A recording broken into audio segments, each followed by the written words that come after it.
Hello everyone, ఈరోజు మన topic horticulture యొక్క introduction. First, horticulture may be defined as science and technique of production.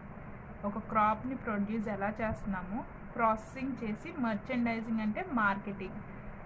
Crop వేసినప్పటి నుంచి అది మళ్ళీ ఎక్స్పోర్ట్ అయ్యి మార్కెటింగ్ చేసేంత వరకు జరిగే ప్రాసెస్ అన్నిటిని ఇంక్లూడ్ అయిన సైన్స్ హార్టికల్చర్. ఈ హార్టికల్చర్లో మనం ఫ్రూట్స్, వెజిటేబుల్స్, స్పైసెస్, ఫ్లవర్స్ ఇలాంటివి అన్ని రకాల ప్లాంట్స్ని గ్రో చేస్తాం. The term horticulture was derived from the Latin words. Hortus means garden and culture means cultivation. Hortus అంటే మన గార్డెన్, అలాగే కల్చర్ అంటే కల్టివేషన్ లాటిన్ వర్డ్లో మీనింగ్. ఇవి రెండు కలిపి హార్టికల్చర్ అంటే garden crops, cultivation of garden crops. Garden క్రాప్స్ని కల్టివేట్ చేయడమే హార్టికల్చర్ యొక్క meaning. In ancient days the garden crop has protected enclosures.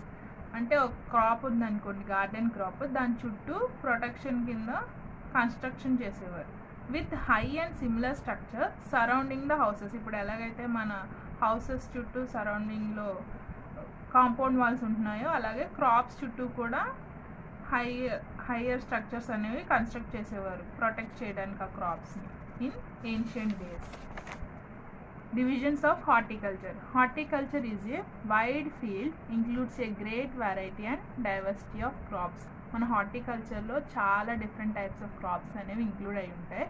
And the science of horticulture can be divided into several branches depending upon the crop it deals with. హార్టికల్చర్లో మనం ఏ క్రాప్ని grow చేస్తున్నాం అనే దాన్ని base చేసుకుని horticulture అనేది 8 branches కింద divide చేయబడింది.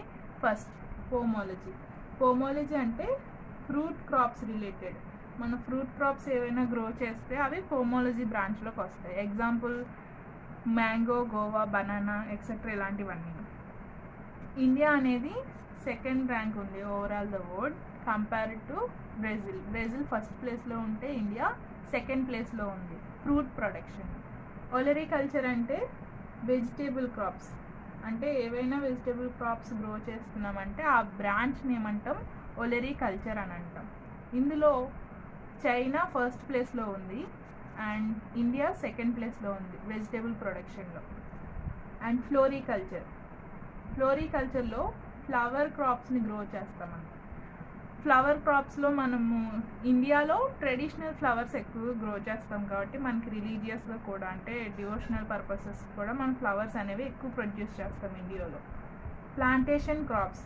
ప్లాంటేషన్ క్రాప్స్ అంటే మనం ఏవైతే కమర్షియల్ పర్పస్ కోసం గ్రో చేస్తామో, అంటే ఇక్కడ ఇండియా నుంచి అదర్ కంట్రీస్కి ఎక్స్పోర్ట్ చేయడానికి స్పెషల్గా గ్రో చేస్తామో ఆ క్రాప్స్ అన్నిటిని ప్లాంటేషన్ క్రాప్స్ అంటాము. ఇందులో ఎగ్జాంపుల్స్ వచ్చేసి కోకోనట్ కానీ, టీ, కాఫీ, రబ్బర్ ఇలాంటివన్నీ కమర్షియల్ క్రాప్స్ కాబట్టి ఇవి ప్లాంటేషన్ కేటగిరీలోకి వస్తాయి. Spices crops. స్పైసెస్ క్రాప్స్ అంటే మనకి జనరల్గా యూజ్ చేసే స్పైసెస్, ఫుడ్ ప్రిపరేషన్లో యూజ్ చేసే స్పైసెస్లే స్పైసెస్ క్రాప్స్ కేటగిరీలో చెప్తున్నాం.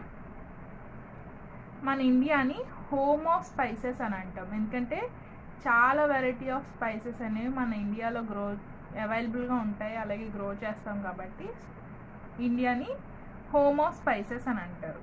ఈ స్పైసెస్లో ఎగ్జాంపుల్స్ వచ్చేసి కార్డమమ్ అంటే యాలకులు, అండ్ నట్మెగ్ అంటే జాజికాయ, పెప్పర్ మిరియాలు ఇలాంటివన్నీ కూడా స్పైసెస్ క్రాప్స్లోకి వస్తాయి. Medicinal and aromatic plants.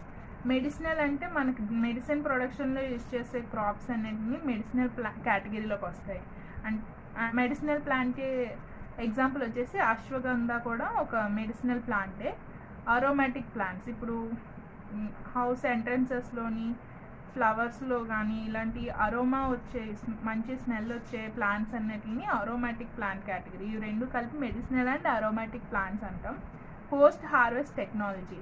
ఎప్పుడైతే మన క్రాప్ గ్రో చేసిన తర్వాత హార్వెస్టింగ్ స్టేజ్ వస్తుంది కదా, హార్వెస్టింగ్ చేసిన తర్వాత అంటే క్రాప్ని ఫీల్డ్ నుంచి కట్ చేసి మనం ప్రొడక్ట్ కింద మారినప్పుడు అక్కడ నుంచి జరిగే ప్రాసెస్ అన్నిటిని పోస్ట్ హార్వెస్ట్ టెక్నాలజీ అంటాం. అంటే ఆఫ్టర్ హార్వెస్టింగ్ చేస్తున్నాం కాబట్టి పోస్ట్ హార్వెస్ట్. ఇందులో హార్వెస్టింగ్ నుంచి దాన్ని కట్ చేసి ప్యాకింగ్ చేయడం, స్టోరేజ్ చేయడం, అలాగే మార్కెటింగ్ చేయడం ఇవన్నీ పోస్ట్ హార్వెస్ట్ టెక్నాలజీలోకి వస్తాయి. ప్లాంట్ ప్రాపగేషన్ అంటే ఇప్పుడు ఒక మదర్ ప్లాంట్ నుంచి న్యూ ప్లాంట్ని ప్రొడ్యూస్ చేయడం ప్లాంట్ ప్రాపగేషన్ యొక్క మెయిన్ ఎయిమ్. ఇందులో మనకి different types of methods use చేస్తాం. Grafting, layering, cutting, budding and ఇవన్నీ కూడా ప్లాంట్ ప్రాపగేషన్లో కొన్ని మెథడ్స్ అన్నమాట. ఇవన్నీ ఫర్దర్ క్లాసెస్లో డీటెయిల్గా ఎక్స్ప్లెయిన్ చేస్తాము. And next, features of horticulture. Horticulture produces are mostly utilised in a fresh state. అంటే హార్వెస్ట్ చేసినప్పుడు ఏవైతే స్టేట్లో ఉన్నాయో అదే విధంగా కన్జ్యూమ్ చేసుకుంటాం. ఫ్రూట్స్ కానీ కొన్ని టైప్స్ ఆఫ్ వెజిటేబుల్స్ కూడా మనం ఫ్రెష్ స్టేట్లోనే యూజ్ చేసుకుంటాం. And are highly perishable. అంటే చాలా కేర్ఫుల్గా హ్యాండిల్ చేయాలి ఈ హార్టికల్చర్ ప్రొడక్ట్స్ అనేవి. Horticulture crops need intensive cultivation అంటే ఇండివిజువల్గా ఒక్కొక్క ప్లాంట్ని మనం క్లోజ్గా మానిటర్ చేస్తాం కాబట్టి it requires a large input of capital. మనం దాన్ని అరేంజ్ చేయడానికైనా లేబర్ అండ్ టెక్నాలజీ, ఈ ఒక్కొక్క దానికి ఇరిగేషన్ ఇవ్వాలంటే క్లోజ్ మానిటరింగ్ చేస్తున్నాం కాబట్టి లేబర్ కూడా ఎక్కువ మంది పడతారు. ఫెర్టిలైజర్ అప్లికేషన్ చేయాలన్నా సరే. వేరేస్ మన అగ్రికల్చర్లో అయితే డైరెక్ట్ క్రాప్ ఫీల్డ్లోకి ఫ్లడ్ ఇరిగేషన్ లాగా డైరెక్ట్ ఇచ్చేయడము, ఫెర్టిలైజర్ అనేది బ్రాడ్కాస్టింగ్ చేసి ఈజీగా తక్కువ లేబర్ తోటే మనకి అగ్రికల్చర్లో వర్క్ అనేది జరుగుతుంది. హార్టికల్చర్లో మాత్రం ఎక్కువ labour, technology per unit area కూడా ఎక్కువగా యూజ్ చేస్తామన్నమాట హార్వెస్టింగ్ పర్పస్కి. కానీ కల్చరల్ ఆపరేషన్స్ లైక్ ప్రాపగేషన్, ఇందాక మనం డిస్కస్ చేసుకున్నట్టే ప్రాపగేషన్ అంటే న్యూ ప్లాంట్స్ని ప్రొడ్యూస్ చేయడానికి. ట్రైనింగ్ అండ్ ప్రూనింగ్ అంటే ఇప్పుడు సాయిల్ నుంచి అబ్జర్వ్ చేసుకుంటుంది కదా న్యూట్రియంట్స్ ప్లాంట్, అది దాని యొక్క ఫిజికల్ గ్రోత్కి యూజ్ చేసుకున్నప్పుడు మనకి కావాల్సింది ఇక్కడ ప్రొడక్షన్ ఎక్కువగా జరగాలి. దాని గ్రోత్ ఎక్కువగా కాకుండా మనకి ఫుడ్ ప్రొడక్షన్ అనేది ఎక్కువగా జరగాలి. అప్పుడు దాని యొక్క హైట్ని కంట్రోల్ చేసి ఈ సాయిల్ నుంచి అబ్జర్వ్ చేసుకుంటున్న న్యూట్రియంట్స్ అనేవి ఫ్రూట్ ప్రొడక్షన్లో యూజ్ చేసుకునేలాగా మనం ట్రీస్ని ట్రైన్ చేస్తాము. అవి రెండు ఈ training and pruning methods. And harvesting కూడా స్కిల్డ్గా పర్సన్స్ మాత్రమే చేయగలరు. అంటే కోకోనట్ ట్రీస్కి ఉంటే క్లైమ్ చేసి ట్రీని పైకి వెళ్ళిన తర్వాత హార్వెస్టింగ్ చేస్తారు. అలాగే మ్యాంగోస్ లాంటివి అయితే ఫ్రమ్ ద ల్యాండ్ లేబర్ అనేది ఇన్స్ట్రుమెంట్ టూల్స్ని యూజ్ చేసి ఫ్రూట్స్ని ఫ్రమ్ ద గ్రౌండే హార్వెస్టింగ్ చేయొచ్చు. ఇలా డిఫరెంట్ టైప్స్ ఆఫ్ హార్వెస్టింగ్ చేస్తాం కాబట్టి స్కిల్ లేబర్ అనేది మనకు అవసరం అవుతుంది హార్టికల్చర్ క్రాప్స్కి. Horticulture produces are rich resources of vitamins and minerals and alkaloids. Horticulture ప్రొడ్యూసెస్లో ఎక్కువగా విటమిన్స్ మినరల్స్ అవైలబుల్గా ఉంటాయి. And aesthetic gratification is an exclusive phenomenon to horticulture సైన్స్లో మన గ్రాటిఫికేషన్ అనేది ఎక్కువగా ఉంటుంది కాబట్టి ఈ ఫెనోమెనా అనేది ఎక్స్క్లూజివ్గా ఉపయోగపడుతుంది. Importance of horticulture as a source of variability in produce. Source of variability అంటే మనకి ఒకే క్రాప్లో డిఫరెంట్ టైప్స్ ఆఫ్ వెరైటీస్ అనేవి అవైలబుల్గా ఉంటాయి. ఇప్పుడు వాటర్ మిలన్ ఉందంటే సీడ్లెస్ ఉంటుంది, సీడ్తో ఉంటుంది. అలా వేరియస్ టైప్స్ ఆఫ్ క్రాప్స్ అనేవి అవైలబుల్గా ఉంటాయి మన హార్టికల్చర్లో. As a source of nutrients, ఇందులో విటమిన్స్, మినరల్స్, ఫ్లవర్స్ లాంటివి బేస్ చేసుకుని మనం డిఫరెంట్ టైప్స్ ఆఫ్ క్రాప్స్ నుంచి వెరైటీ ఆఫ్ న్యూట్రియంట్స్ కూడా అవైలబిలిటీ ఉంటుంది. And as a source of medicinal plant category నుంచి చూసాం కదండి, క్రాప్స్ నుంచి మనం మెడిసినల్స్ ప్రిపేర్ చేసుకుంటాం. And as an economic proposition అంటే అగ్రికల్చర్తో పోల్చుకుంటే మనకి ఒక పర్ యూనిట్ ఏరియాకి రేట్ ఆఫ్ రిటర్న్ అంటే మనకి అమౌంట్ అనేది ఎక్కువగా వస్తుంది ప్రోడక్ట్కి compared to agriculture, as they give higher returns per unit area in terms of energy, money, job etcetera. And employment generation అంటే లేబర్ ఎక్కువగా అవసరం అవుతారని చెప్పుకున్నాం కదా. ఫర్ ఫ్రూట్ క్రాప్స్ అయితే 860 మ్యాన్ డేస్ పర్ యానం కావాల్సి వస్తుంది. అంటే 860 మెంబర్స్ కావాల్సి వస్తుంది లేబర్ మనకి. అగైన్స్ట్ సిరియల్ క్రాప్స్కి అయితే 143 మ్యాన్ సరిపోతారు. చూడండి దీనికి ఎంత difference, nearly 7 to 8 times difference ఉన్నది. And the crops like grapes, banana and pineapple ఇలాంటి వాటికి స్పెషల్ కేర్ కావాలి కాబట్టి nearly 1000 to 2500 man per annum పడతారు. మనకి ఫ్రూట్ క్రాప్స్తో కన్నా ఇవి ఎక్కువ లేబర్ యూజ్ చేస్తాం కాబట్టి ఎంప్లాయ్మెంట్ జనరేషన్ అనేది హార్టికల్చర్ క్రాప్స్లో ఎక్కువగా జరుగుతుంది. Effective utilisation of waste land, మన వేస్ట్ ల్యాండ్లో తక్కువ న్యూట్రిషన్ ఉన్న వాటికి కానీ హార్డ్ సాయిల్ ల్యాండ్స్లో కానీ ఫ్రూట్ క్రాప్స్ని గ్రో చేయడం అనేది with less manipulation of soil. మన సాయిల్ని మనకి ఎక్కడైతే ప్లాంట్ కావాలో అక్కడ మాత్రమే మ్యానిపులేషన్ చేసుకుని సాయిల్ని క్రాప్స్ని గ్రో చేసుకోగలుగుతాం. కాబట్టి వేస్ట్ ల్యాండ్ అనేది ఎఫెక్టివ్గా యూజ్ చేసుకోగలుగుతాం ఇక్కడ హార్టికల్చర్లో. As a substitute of family income. Family income అంటే ఇప్పుడు ఒక హౌస్ ఏరియా ఉన్నదనుకోండి, హౌస్ ఏరియాలో మనకి అవసరమైన చోట కాకుండా మిగిలిపోయిన ప్లేస్లో కొన్ని క్రాప్స్ ప్లాంట్స్ని గ్రో చేసామనుకోండి, మన హౌస్కి సరిపోయినంత సెల్ఫ్ సఫిషియన్సీ వచ్చిన తర్వాత మిగిలిన క్రాప్స్లో ఏవైతే వెజిటేబుల్స్ కానీ ఫ్రూట్స్ కానీ గ్రో చేసామో అవి మనం సెల్ చేసుకుంటే ఫ్యామిలీకి అడిషనల్గా ఇన్కమ్ యాడ్ అవుతుంది. And as a foreign exchange earner.